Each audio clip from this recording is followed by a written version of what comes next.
தாய்க்கு பிள்ளையாக பிறந்து கலங்கட்ட கணன் ஆகிவிட்டேன். அம்மா ஆடு மேய்ப்பவனை வந்து அள்ளி கொடுத்து வங்கி தேசாதிபதி கண்ணன் போகிறார் என்று சொல்வார். பின்னை விட்டு பின்னா ஆற்றிலே வந்த அநாத பிள்ளை ஆச்சாரியின் மைந்தர் போகிறான் என்று சொல்கின்ற பொழுது மனம் கண்ணாடி மேல் விழுந்த கல்லை போல் மனநொறுங்கி நிற்பேன். விட்டேனே அம்மா.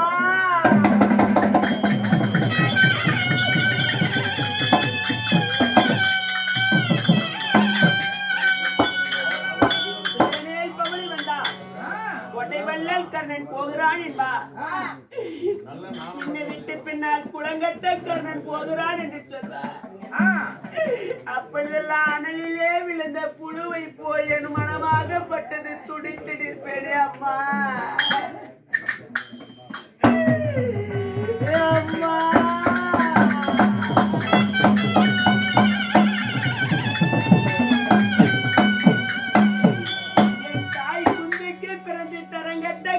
ஆகிவிட்டேனே அம்மா.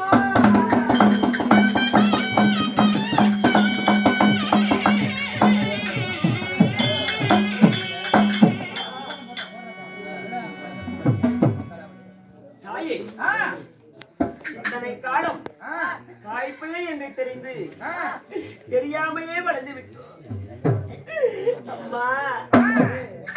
தாயே, மகனே காலம் வந்து நம்ம அழைக்கு ஒரு தேசமா பிரிந்து வாழ்ந்து விட்டோம். சரி கண்ணு, நம்ம பிரிந்து அந்த காலம் போதும் கண்ணு. எங்களுக்குண்டா தாய் பிள்ளை என்னை தெரிந்து விட்டது, தாய் பிள்ளையும் சேர்ந்து வாழலாம் என்று அழைக்கின்றார். இத்தனை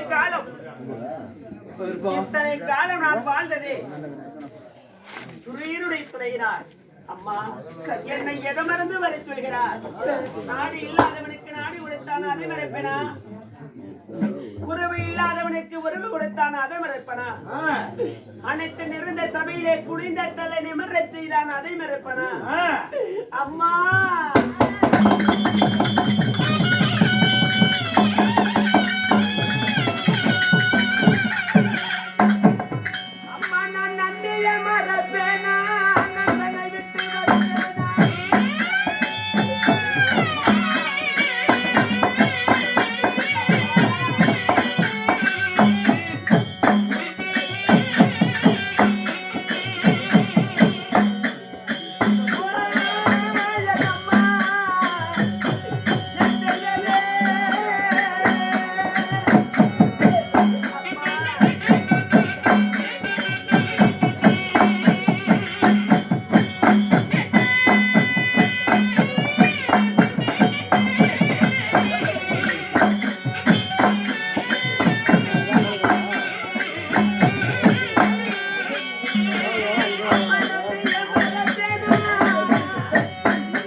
நன்றிய மறப்பனா, என் நண்பனை விட்டு நான் வருவனா என்ன? சோறுண்ண வீட்டுக்கு துரோகம் நினைப்பனா? என் நண்பனை விட்டு நான் வர மாட்டேன். நான் உயிருள்ளவரை நான் துணியனைத்தாக வாழ்வேன். ஓடும் ஒரு துளி இரத்தமும் இந்த துறையினுடைய வளர்ப்பிலே வந்தது. என் உடல் மட்டும் நான் என்னுடையது. ஓடுகின்ற ஒவ்வொரு துளி இரத்தமும் இந்த துறையினுடையது. என் உயிருள்ளவரை துணியனைத்தான் நான் வாழ்வேன். என் நண்பனை விட்டு ஒரு காலம் நான் வரமாட்டேன். கண்ணே, உடல் மட்டும் நான் தாய், உயிர் முழுவதும் துறையனுக்காக. அப்பா, நான் கோடி வந்ததற்கு நீ வருவதில்லை. ஆமா, நண்பனை விட்டு நிச்சயம் நான் வரமாட்டேன். கண்ணே, ஆனால் போனால் போகட்டும். ஆனால் ஆனதாக பவனி வந்தால் 1000 பேர் கையெடுப்பார்கள். குதிரை மேல பவனி வந்தால் உன்னை கோடி சன்னம் கையெடுக்கும். வாரி வாரி வாங்க முடி வல்லர் என்று பெயர்விட்டு அதாவது வழங்கக்கூடிய கர்ணம் என்று உலகம் முழுவதும் ஒன்றை கண்டு தான் வல்லல் வருகிறார் என்று கையெடுக்கிறார்களே, அப்படி அளிக்கக்கூடிய மன்னன் அந்த காலை மாலை தவறாமல் அந்த குலக்கரையிலே தானபாரத்தை செய்துவிட்டு இந்த பூஜை சென்று நீ கையெடுத்து வழங்குகிறாயே, அது எதற்கு? அம்மா கண்ணே, பாண்டவர்களை பெற்ற தாய் இல்லையா? மிகவும் நுணுக்கமாகவும் கவனமாகவும் நான் கேள்விகளை கேட்கின்றார். காலை எழுந்தவுடனே கதிரவனுடைய பூசை இந்த கர்ணன் ஏன் நான் செய்ய வேண்டும்? எதற்காக தெரியுமா? என் நீண்ட நாள் பகைவர்களை அழிப்பதற்காக.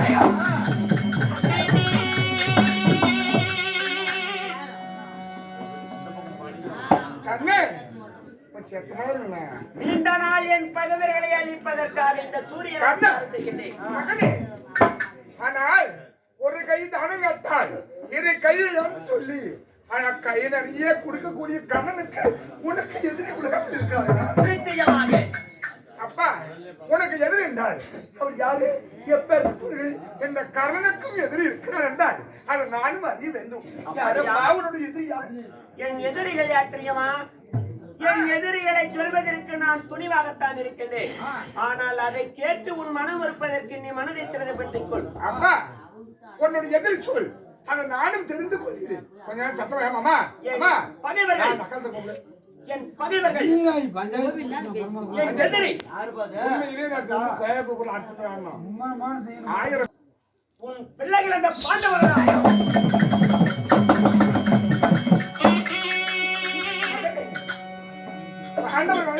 பாண்டவரும் உனக்கு எதிரியா?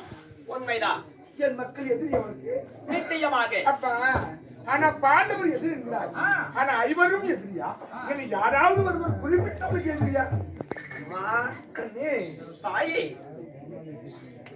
பாண்டவர்கள் ஐவர்களும் எதிரியா இல்லை அதில் குறிப்பிட்டவர் யாராவது இருக்கிறாரா என்று ஏற்கின்றார்.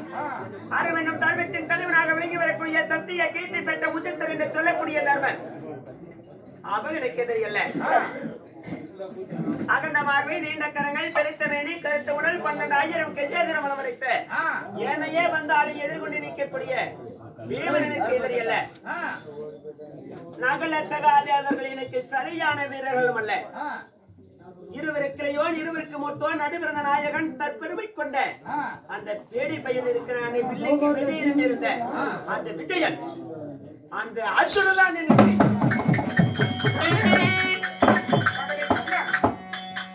நீண்ட நாள் எதிரி, 4 பேரும் அப்பாவிகள் எனக்கு நீண்ட நாள் எதிரி, சரியற்ற எதிரி. ஆனா துணை எதிரி எதிரி என்கிறாயே, இவ்வளவு கோபத்தோடு சொல்கிறாய். அந்த நீண்ட நாள் எதிரியே நீ எங்க சந்திக்க போகிறாய்? நாளை நடக்கும் நாளை நடக்கும் ஒருவருக்கு துரியமற்ற உனக்கு நாடுபட்ட உனக்கு சபா. நாளைக்கு நீ இந்த நாள் எதிரியே, ஆனால் கூட குருசத்திரம் இடத்தில் என் மகனாக விட்டு அர்ஜுனி வெல்ல போகிறாய். அப்படித்தானே மகனே? நான் உன்னை பெற்றது ஒன்றுதான். எனக்கு 2 சக்தி வேண்டும், தாய் 2 சக்தி வேண்டும். இது நாள் வரை கர்ணன் எதை ஏற்றும் கொடுக்கவில்லை என்று பெயரோட வாழவில்லை. எத்தனையோ பேர்த்துக்கு தான தர்மங்களை நான் செய்தவன். என் தாய்க்காக 2 சத்தியம் கொடுப்பதற்கு என்ன தயக்கமா?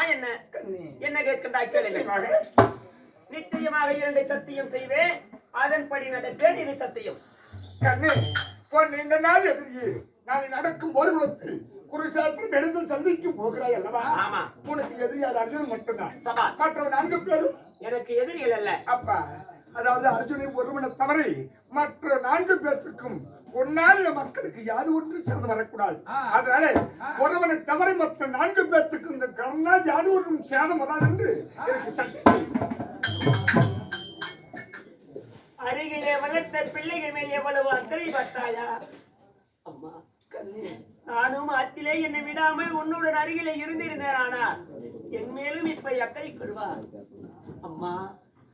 அர்ஜுனனை தவிர மற்ற நால்வருக்கும் இந்த கர்ணனால் ஒரு சேதமும் வராது. இது சத்தியம்.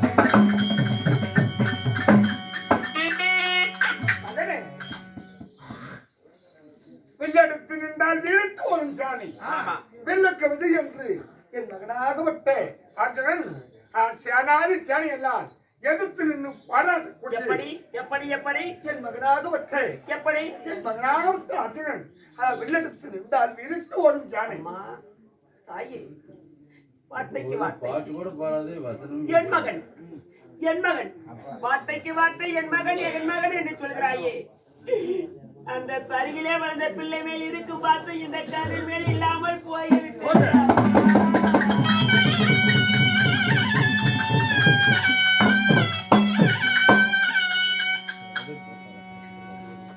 அம்மா கண்ணே ஆனா அப்பேற்பட்ட வீரமண்டவனை நான் நடக்கும் போது என் நீண்ட நாள் எதிரியே ஆனா வெல்ல போகிறேன் என்கிறாய் அவன் எதை வச்சு வெல்லுவேன் அவன் கையில் வில்லு இருக்கிறது ஆனால் வில்லெடுத்து நின்றால் உன்னையும் பார்ப்பான் ஒரு நாட்டு 1000 காரணம் வந்தாலும் எதிர்த்து நின்று போராடுவான் அவன் கையில் வில்லு இருக்கிறது ஆனா ஒன்னிடத்தில் என்ன ஆயுதம் அந்த அர்ஜுனாகப்பட்டவன் காண்டாவனத்தை தகனை செய்கிறவரது தப்பி வந்த நாகவானம் இருக்கின்றது நாகாஸ்திரத்தை விட்டால் 14 உலகத்தில் எங்கிருந்தாலும் அர்ஜுனன் சிரமமாகப்பட்டது என் பாதத்தில் நாகக்கடை விட்டு அர்ஜுனை கொல்ல போகின்றேன் நாளை நடக்கும் ஒரு நாகமரத்தை விட்டு அர்ஜுனை கொல்ல போகிறார் அப்பா இரண்டாவது சக்தி எனக்கு தெரியுமா நீ விடக்கூடிய நாகமரத்தை என் மகனாக வட்ட அர்ஜுன் மேலே ஒரு கணைக்கு மேல் நான் மறுகணை தொடுக்க மாட்டேன் என்று எனக்கு சத்தியம் செய். இந்த அர்ஜுனன் மீது ஒரு கணைக்கு மறுகணைக்கு தொடுக்க மாட்டேன் இது சத்தியம்.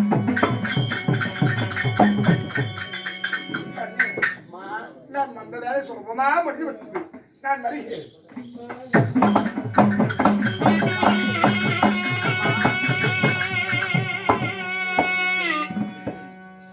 நீங்கள் வந்த வேலை முடிந்து விட்டது சென்று வருகிறேன் என்கிறார். இது நாள் வரை இந்த கர்ணன் யாரிடத்திலும் எதற்காகவோ கையேந்தி எதையுமே கேட்டதில்லை.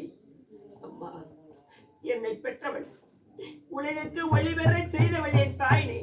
அதனால் உன்னிடத்தில் 2 வரமாக கேட்கின்ற எனக்கு கொடுப்பீர்களா? அம்மா, உடல் சத்தியம் என்ன தெரியுமா?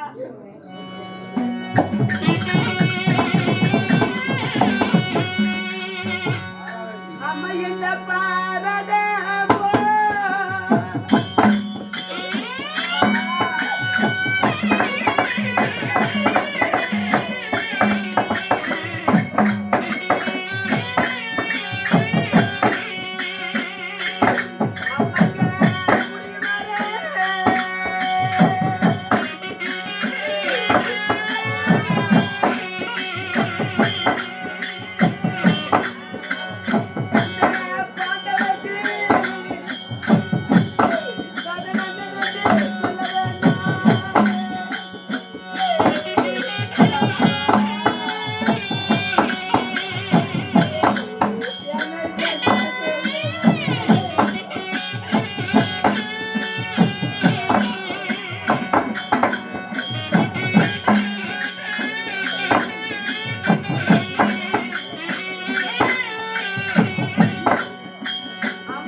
பாண்டவர்களிடத்திலே உங்கள் அண்ணன் தான் கர்ணன் என்று ஐவரிடத்தில் சொல்ல மாட்டேன் என்று சத்தியம் செய்யுங்கள்.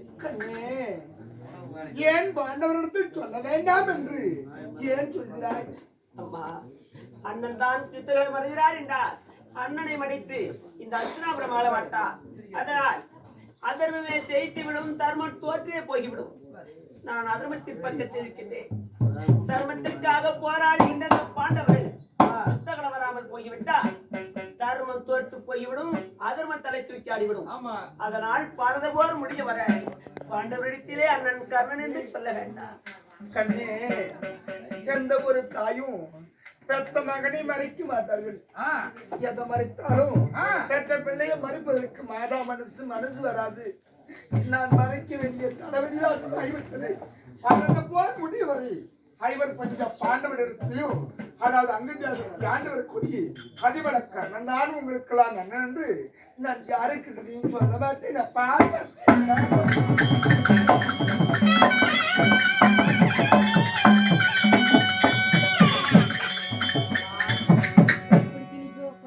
என்ன தெரியுமா? பெற்ற உடனே ஆகாத பிள்ளை என்று ஆற்றிலே விட்டு விட்டார். அனாதை பிள்ளை என்று பெயரோடு வாழ்ந்து விட்டேன்.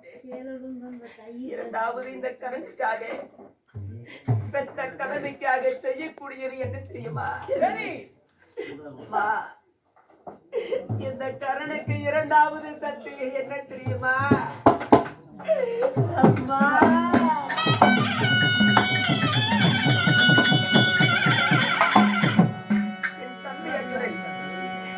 என் தம்பி அர்ஜுனன் கை பாடத்தினார். சற்று பிடித்திலே இந்த கண்ணு நான் மறியத்தான் போகின்றேன்.